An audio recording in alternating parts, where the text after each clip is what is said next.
विद्यार्थियों, इस video lecture में आपका स्वागत है। आज हम राजनीति विज्ञान के अर्थ एवं परिभाषा के बारे में चर्चा करेंगे। जैसा कि आप जानते हैं, राजनीति विज्ञान के अध्ययन के दो प्रमुख दृष्टिकोण हैं, एक परंपरागत दृष्टिकोण एवं दूसरा आधुनिक दृष्टिकोण। आज हम परंपरागत दृष्टिकोण के अनुसार राजनीति विज्ञान का अर्थ एवं परिभाषा जानने का प्रयास करेंगे। राजनीति विज्ञान के परंपरागत दृष्टिकोण के अनुसार राजनीति विज्ञान की जो परिभाषाएं दी गई हैं, उनको हम मोटे तौर पर 4 भागों में विभाजित करते हैं। पहला है राजनीति विज्ञान केवल राज्य का अध्ययन है, दूसरा है राजनीति विज्ञान केवल सरकार का अध्ययन है, तीसरा राजनीति विज्ञान राज्य एवं सरकार दोनों का अध्ययन है, और चौथा है राजनीति विज्ञान मानव तत्व के संदर्भ में अध्ययन। यानी राजनीति विज्ञान के जितने भी परंपरागत दृष्टिकोण की जो परिभाषाएं हैं, इन परंपरागत दृष्टिकोण की परिभाषाओं को हमने 4 भागों में विभाजित किया है। कुछ विद्वान राजनीति विज्ञान को केवल राज्य का अध्ययन करने वाला विषय मानते हैं, कुछ विद्वान राजनीति विज्ञान को केवल सरकार का अध्ययन करने वाला विषय मानते हैं, तो कुछ विद्वान राजनीति विज्ञान को राज्य एवं सरकार दोनों का अध्ययन करने वाला विषय मानते हैं, और जो चौथी है उसमें कुछ विद्वानों राजनीति विज्ञान को मानव तत्व के संदर्भ माना है।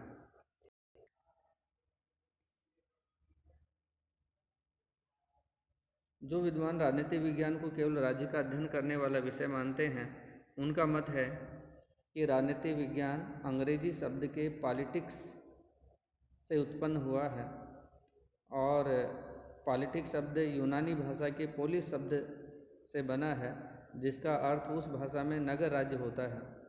अतः यूनानी विद्वानों के अनुसार पॉलिटिक्स एक ऐसा विषय है जिसमें नगर राज्य का अध्ययन किया जाता था। गार्नर ने लिखा है कि राजनीति विज्ञान के अध्ययन का प्रारंभ और अंत राज्य के साथ होता है।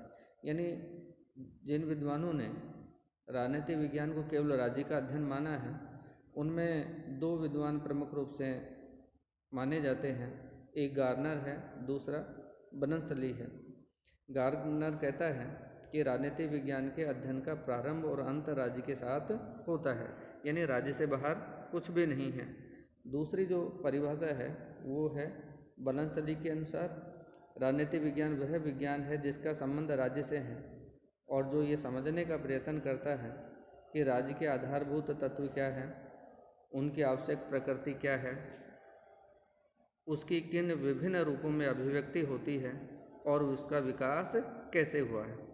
तो गार्नर जैसे विद्वान ये मानते हैं कि राजनीति विज्ञान केवल राज्य का अध्ययन करने वाला विषय है। दूसरी परिभाषाएं हम लेते हैं जो राजनीति विज्ञान को केवल सरकार का अध्ययन करने वाला विषय मानता है। इनमें सीले व लिकाक का नाम प्रमुख रूप से लिया जा सकता है। इन विद्वानों का मत है कि राज्य एक अमूर्त इकाई है जो दिखाई नहीं देता है, जबकि उसका मूर्त रूप क्या है, सरकार है। इसलिए सरकार के द्वारा ही राज्य की प्रभुसत्ता का प्रयोग किया जाता है। इसलिए राजनीति विज्ञान राज्य का अध्ययन न होकर किसका अध्ययन है, सरकार का अध्ययन करने वाला विषय है। तो ये विद्वान ये मानते हैं कि राजनीति विज्ञान में राज्य का अध्ययन नहीं किया जाता है, बल्कि किसका अध्ययन किया जाता है, सरकार का अध्ययन किया जाता है। सीले का कहना है राजनीति विज्ञान में शासन के तत्वों का अनुसंधान उसी प्रकार किया जाता है जैसे संपत्ति शास्त्र में संपत्ति का, जीव विज्ञान में जीवन का, बीज गणित में अंकों का तथा रेखा गणित में स्थान व लंबाई चौड़ाई का अध्ययन किया जाता है। तो सीले ये कहता है कि जैसे संपत्ति शास्त्र में जो महत्व संपत्ति का होता है, जीव विज्ञान में जो महत्व जीवन का होता है, बीज गणित में जो स्थान अंकों का होता है, और रेखा गणित में जो स्थान लंबाई चौड़ाई का होता है, वही स्थान वही महत्व राजनीति विज्ञान में किसका है, सरकार का है। तो इसमें केवल सरकार का अध्ययन किया जाता है। लिकोक ने बिल्कुल संक्षिप्त और स्पष्ट परिभाषा दी है, और लिकोक कहते हैं कि राजनीति विज्ञान सरकार से संबंधित शास्त्र है। तो स्पष्ट है, सीले और लिकाक जैसे विद्वान ये मानते हैं कि राजनीतिक विज्ञान राज्य का अध्ययन करने वाला विषय नहीं है, बल्कि किसका अध्ययन करने वाला विषय है? सरकार का अध्ययन करने वाला विषय। कुछ विद्वान ऐसे मानते हैं कि ये जो उपरोक्त दोनों परिभाषाएं दी गई हैं, गार्नर के द्वारा राजनीतिक विज्ञान को राज्य का अध्ययन माना है, सीले और लिकाक के द्वारा राजनीतिक विज्ञान को सरकार का अध्ययन माना है, ये दोनों ही परिभाषाएं अपूर्ण हैं। तो उन्होंने कहा है कि दोनों में ही सत्यता का आंशिक अर्थ है।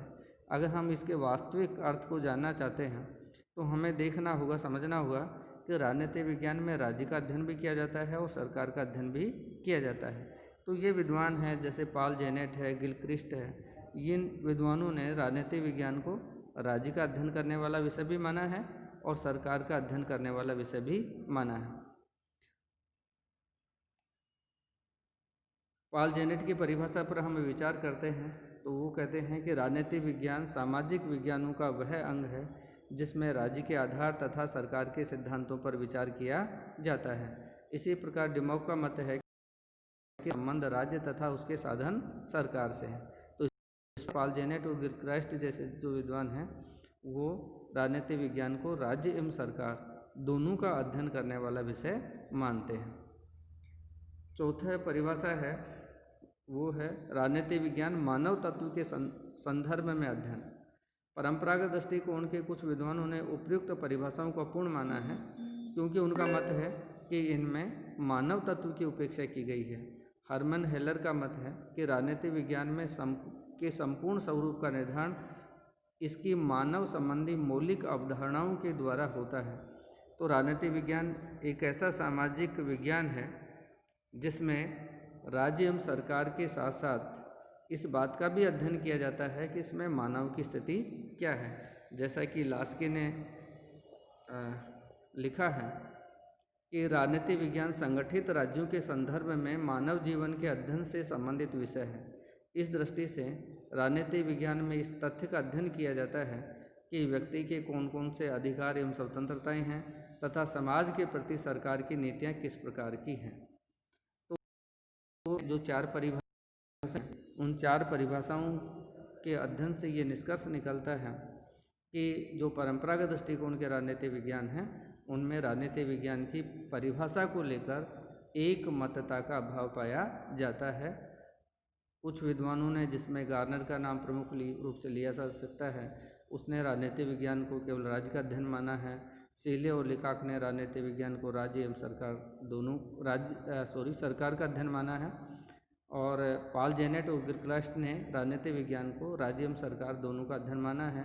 और हरमन हेलर जैसे विद्वानों ने राजनीतिक विज्ञान को मानव तत्व के संदर्भ में अध्ययन करने वाला विषय माना है। तो इस तरह से हम देखते हैं कि ये चार प्रमुख परिभाषाएं हैं जो परंपरागत दृष्टिकोण के द्वारा दी गई। इनमें चारों परिभाषाओं में आंशिक सत्यता का अंश पाया जाता है। इसलिए हम एक उपयुक्त परिभाषा राजनीतिक विज्ञान के इस प्रकार से कर सकते हैं कि राजनीतिक विज्ञान के अंतर्गत राज्य, सरकार तथा अन्य संबंधित संगठनों व संस्थाओं का मानव के राजनीतिक जीवन के संदर्भ में अध्ययन किया जाता है। अगर हमें निष्कर्ष रूप में बताना पड़े राजनीतिक विज्ञान क्या है, तो हम ये परिभाषा देंगे कि राजनीतिक विज्ञान के अंतर्गत राज्य, सरकार तथा अन्य संबंधित संगठनों व संस्थाओं का मानव के राजनीतिक जीवन के संदर्भ में अध्ययन किया जाता है।